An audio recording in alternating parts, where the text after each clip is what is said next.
Hello there, we're Shame and we're here chatting with Milky.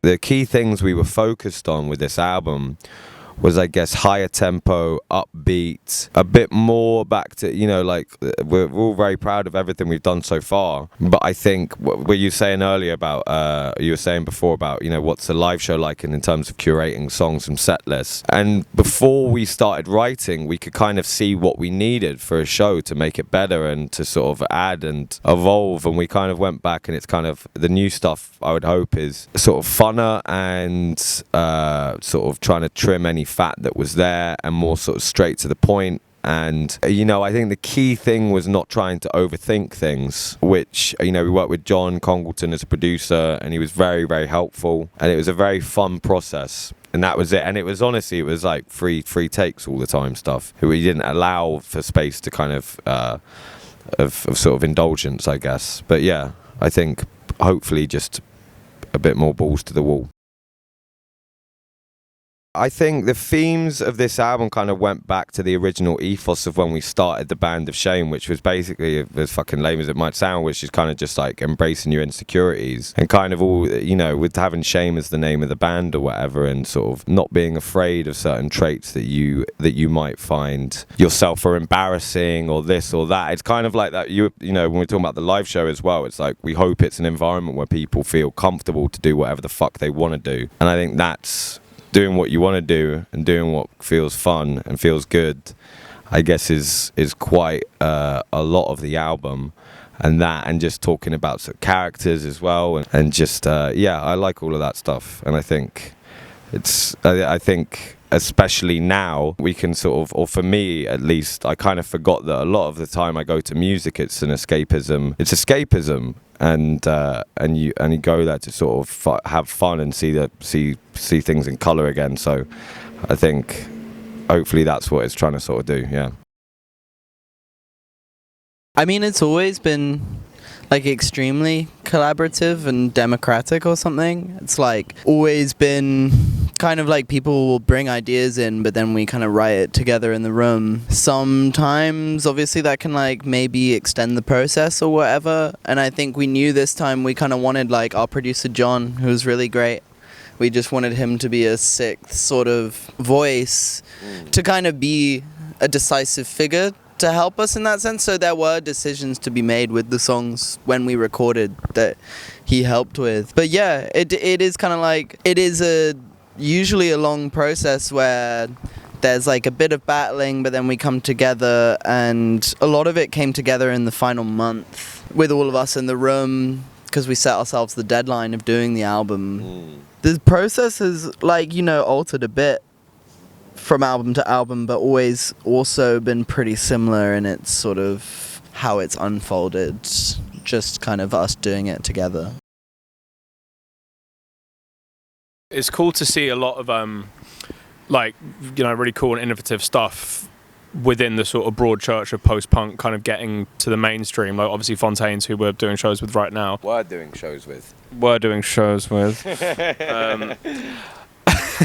But yeah, I mean, there's stuff under that bracket, like really kind of crossing over into the mainstream. There's like bands like Wet Leg as well, who are like smashing it, and it's good to kind of see stuff that falls under that same bracket, like reaching those upper echelons. It's definitely a thing that's had its moment, and it kind of feels like it still is having a moment, which is nice. It's good to be a part of that if we are. I think we also did a co-headline tour with Viagra Boys in America, and I don't think we've ever sort of discussed it, but I think that had a bit of an impact because we were seeing these live shows that are just fucking amazing, and they're just really fun. And yeah, they're a great band, and there's so much good music out at the moment. I don't know where we fit. Somewhere right in the middle.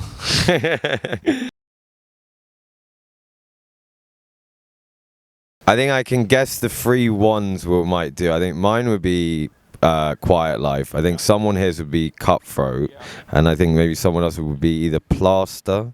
I think maybe Plaster. Are you ready? I was going to say Plaster. Yeah, you were going to say, would you say Cutthroat, or would you say Spartak, or... With context, Cutthroat. Yeah. I think with in that nobody had ever heard us, maybe Cowards Around. I Yeah. like a lot. Yeah, Josh loves Cowards Around. I think I'd say Quiet Life and Eddie Plaster. But it's quite nice. I think we always come away from an album we have. That's quite a good sign when we, if you all like just one, it doesn't bode well for the rest for the rest of the album. Not very good. Yeah.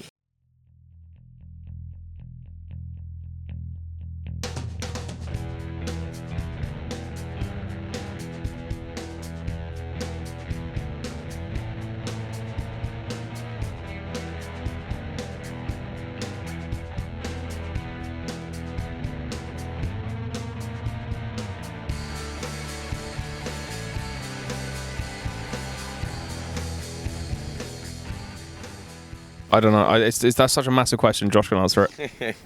Stooges was, I think, one of the biggest ones when we started, Yeah. and The Fall. Shame. Shame. No.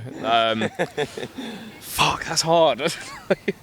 Dream collaboration would be. You like Adrian Lenko and stuff. Yeah, well, that would be a hectic combo. I don't know what the fuck would we do in a room, like in a music room together. Maybe. Glorp. Yeah, Glorp, Philly-based producer. In terms of the band, maybe Primary Colours from Eddie Current Suppression Ring. Good Aussie band. Glorp's the guy that does this one called. No. Different Glorp. This is different Glorp. That's the wrong Glorp. This is Deep Cut Glorp. Drive. No, not Drive. It's already so good. The third. Shrek the Third, yeah. Hopefully Nothing. Hannah Montana. This is fun. American Idiot. The first concert I went, I can't even remember what the first concert I went to. I know the first concert I went to without parents was Wu-Tang Clan at Brixton Academy. I don't know before that. I would have gone, but I can't remember which one at the moment. I always really like watching the Hives. Yeah.